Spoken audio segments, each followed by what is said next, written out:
사랑하는 북구 주민 여러분, 저에게 5분 발언의 기회를 주신 최무성 의장님을 비롯한 선배 동료 의원 여러분, 중흥 1동, 중흥동, 신안동, 임동, 중앙동이 지역구인 더불어민주당 소속 전미용 의원입니다.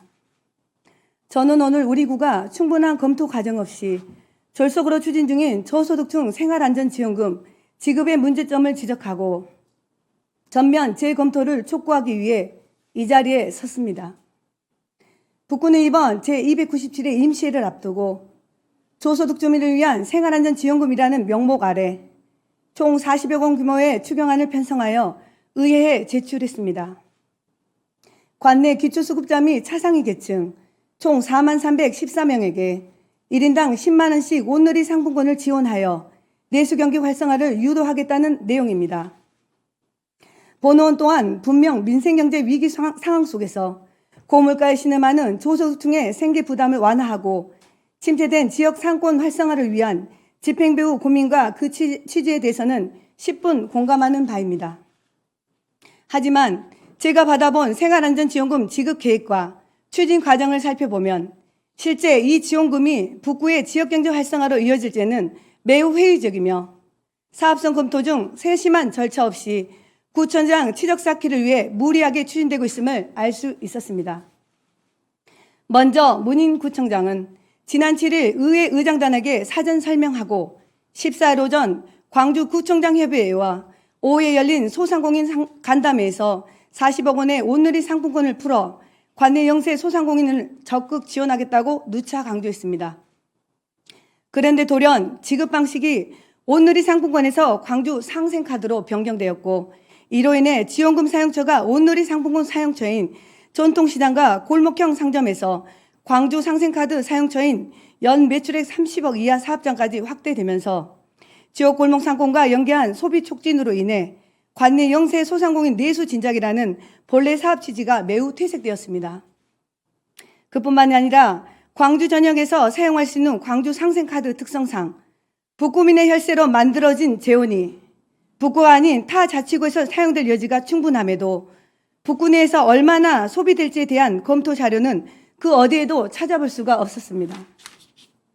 따라서 현 계획안은 재정의 비효율적인 집행을 유발할 뿐만 아니라 정작 내수 진작 등의 경제 효과를 크게 기대하기가 어려울 것이며 예산 낭비의 전형적인 사례가 될 것이 분명합니다.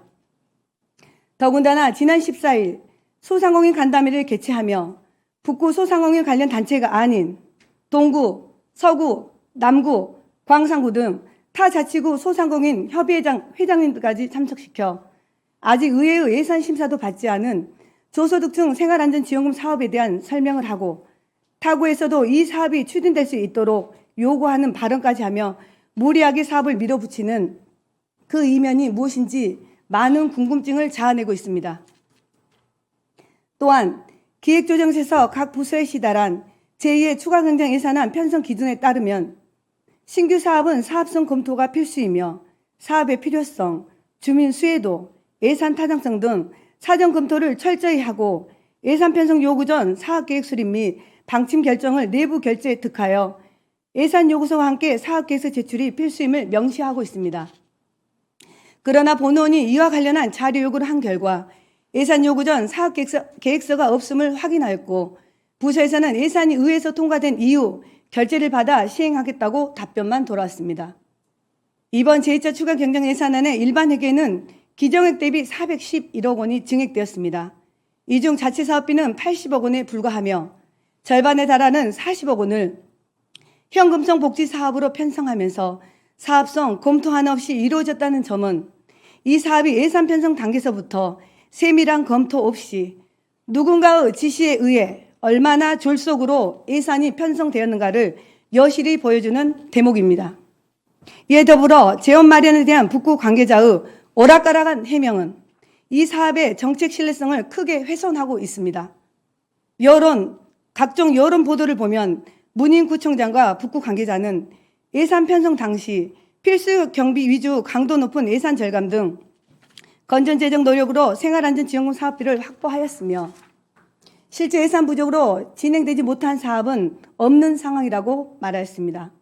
이에 본의원은 예산 절감 내용을 확인하여 진정한 세출 구조 조정으로 인한 건지, 전 주민이 수혜를 받을 수 있는 정책 사업이나 주민 불편 사항을 해결하기 위한 예산 등이 삭감됐는지 여부를 확인하기 위해 자료를 요청하였으나 예산 총괄 부서인 기획조정실에서는 해당 예산 절감 내역 자료는 없다는 말과 함께 생활안전지원금 예산은 공공예금이자 수입 20억 원과 이에 추경에 편성된 순세계 잉여금 49억 원 중 20억 원을 통해 재원을 조달했다고 밝히고 있을 뿐입니다. 공공예금은 이자가 높은 예금으로 바꾸는 방법으로 이자 수입을 마련했다고는 하였으나 이는 곧 지금까지 이자가 높은 예금에 예치하지 않아 이자 수익을 등한시했다는 반증에 불과합니다. 또한 초과세입과 집행잔액으로 이루어진 순세계 잉여금은 모두 아시다시피 전년도 재정 운영의 효율성을 떨어뜨린 결과물로 예산 절감과는 전혀 관련이 없습니다. 그런데 마치 예산 절감을 통한 건전재정 운영으로 재원을 확보한 것처럼 주민을 상대로 여론마저 호도하고 있는 상황입니다.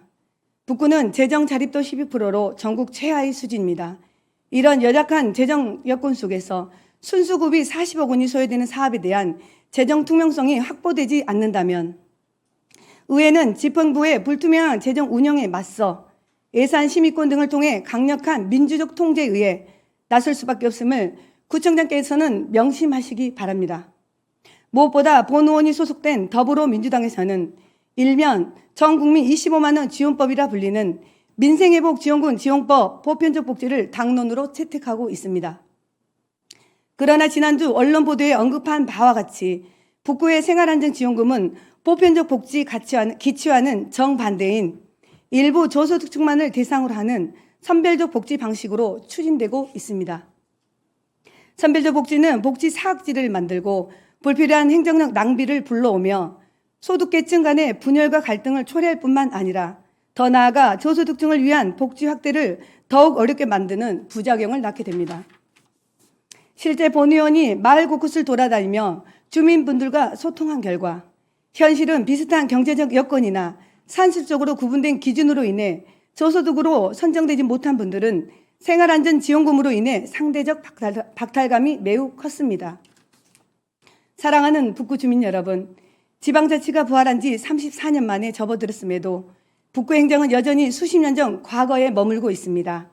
그저 단체장의 말 한마디에 필수적인 행정 절차는 생략되고 주민의 대의기관이 의회의 소통은 무시된 채 민주적, 절차적 정당성을 망각하며 끝없이 내달리고 있습니다. 문인 구청장은 지금이라도 선별복지 방식의 생활안전지원금에 대한 계획을 원점에서 재검토해 줄 것을 강력히 촉구드립니다. 마지막으로 유난히도 무더웠던 올여름, 작금의 경제 위기 상황을 함께 극복하고 주민의 복리 향상을 위해 땀 흘려주신 1,700여 모든 공직자 여러분께 이 자리를 빌어 깊은 감사의 말씀을 드립니다. 이상으로 본 의원의 5분 자유 발언을 마치겠습니다. 끝까지 경청해 주셔서 감사합니다.